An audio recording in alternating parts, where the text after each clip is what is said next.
just got off a call with a client. She's interested in doing some segmentation. It's been a while since I've done segmentation.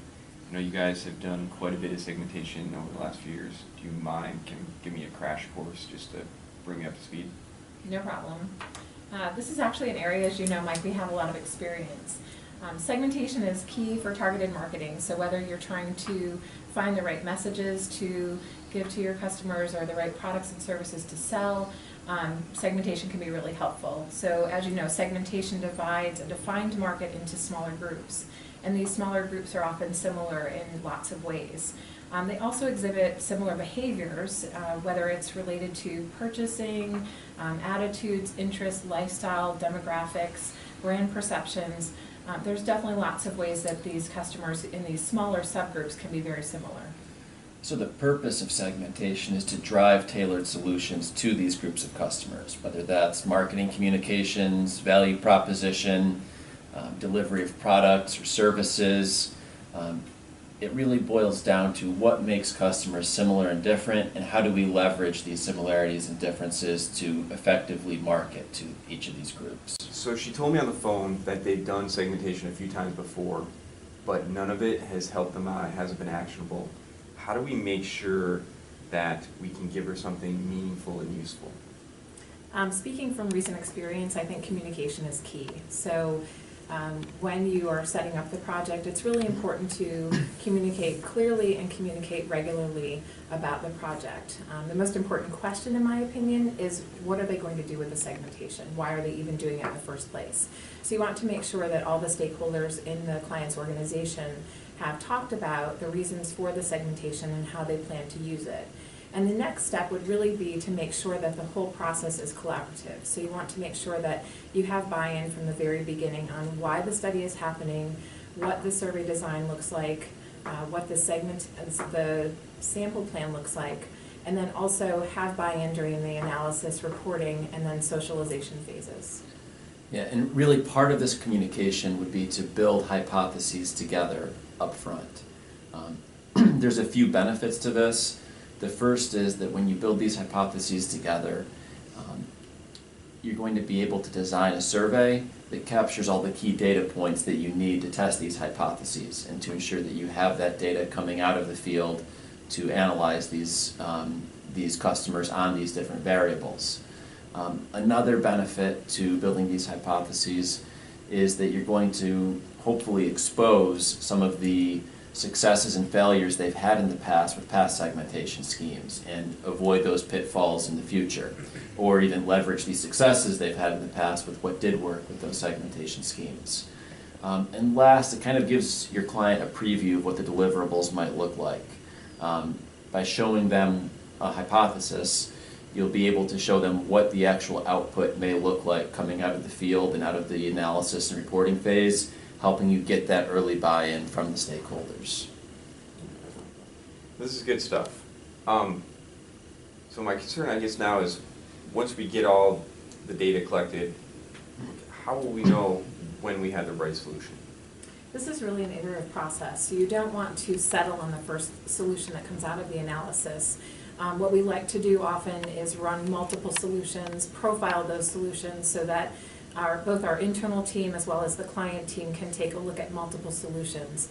You want to make sure that you're pushing the results further and further so that we have the deepest understanding of the segments that result from the segmentation analysis. Exactly. And when you're in the analysis phase, it may seem like a solution is a good fit and it makes sense statistically, but it's really important to run more schemes and to analyze how good a fit it is for the business and to rigorously run scheme after scheme until you find that solution that clicks and makes the most sense for your client and the objectives that they're working towards.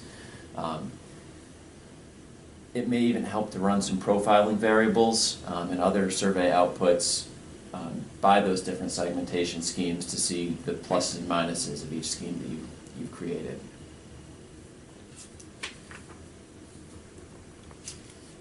So is there anything I should watch out for? You mentioned pitfalls. Just want to make sure we get the internal buy-in we need and let them know if there's anything that we might need to point out right up front. One of the biggest risks that come to mind for me is overpromising. As with any research initiative, it's very important to set expectations around what the analysis and the outputs are going to look like. And again, that really gets back to communication being key, that's established right up front.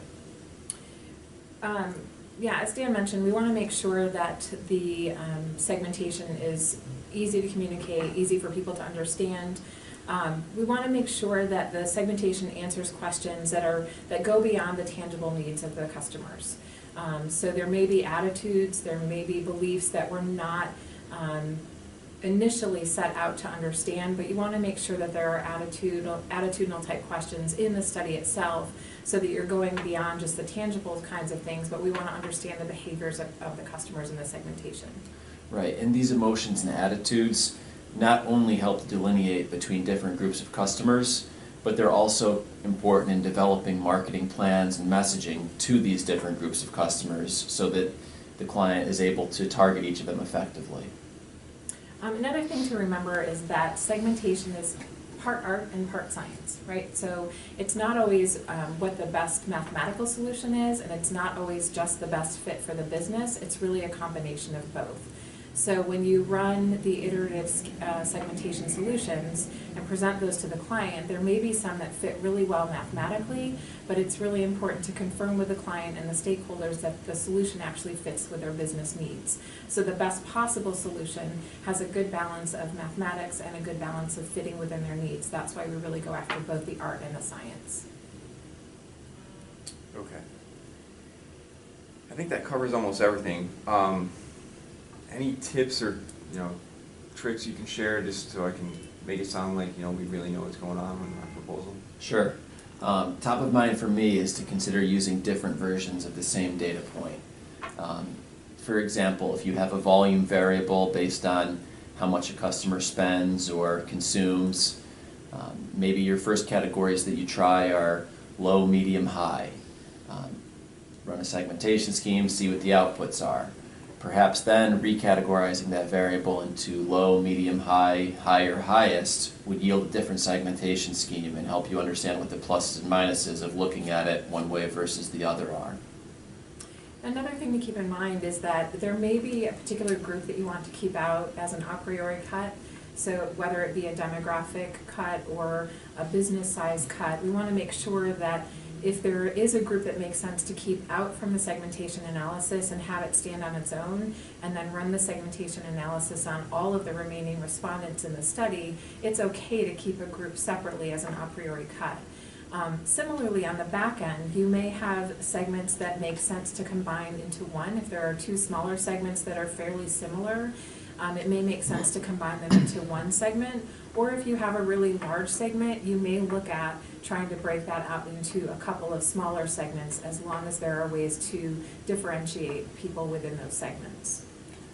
And the last thing I would say is don't be afraid to experiment. Run lots of schemes, try mixing and matching different types of variables. Maybe some demographics and firmographics, maybe some attitudinal questions, maybe mixing the two of them together, the demographics and firmographics with the attitudinal, and see what the strengths and weaknesses are of different schemes that come out of running it with these different variables in play.